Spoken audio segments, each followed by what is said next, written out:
talk about the old ways of doing things and the new ways, I think a lot of organizations have focused on complex ways of managing HR solutions. And so when you try to go and define this, the pace of business and what needs to change happens so rapidly, it's really difficult to keep up with that level of change. I think the pace of business and what's happening in the landscape is going so quickly that organizations are trying to drive their business strategies, and I think you can't have or execute against those business strategies without the people strategies. At the core of all of that is skills.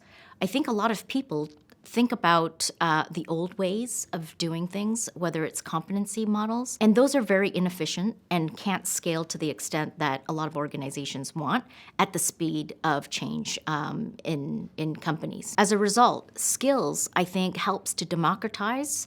It helps to ensure that we can identify the right level of skills that people need today, but more importantly, predict for the future. And that speed is very important because people don't have time to address all of the business needs based on what's happening in the marketplace.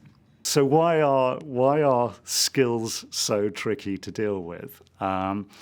Well, to some extent, there are, once you get down to the skill level, the individual skills themselves, you start to multiply, look at all the different activities those of us in large organizations do,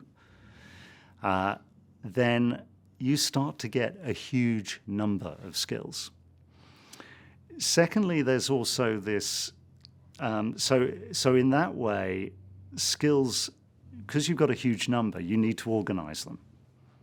So we organize them into individual skills themselves, into clusters and then skill areas. So because there are so many skills that are relevant, you have to structure cluster hierarchy, put in some kind of hierarchy. So that creates a little bit of complexity. And then, of course, you need to find fast and smart ways to either link them to your job roles or to your organizations to say which skills matter more than others, because all skills are not equal. For some, we have global critical skills, those skills that matter across, a very small number of skills that matter across the whole of the organization to our business. We have skills that matter, and we say up to 15 critical skills per job role. So the second piece is that not all skills are equal. So that introduces a level of complexity. So,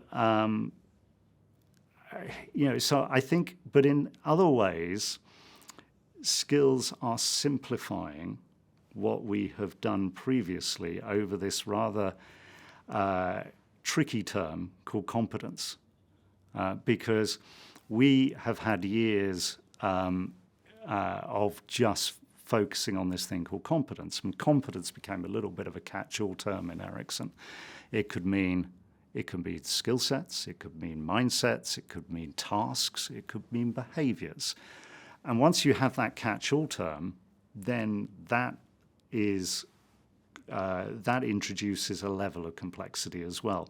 So we actually think we're simplifying through introducing skills.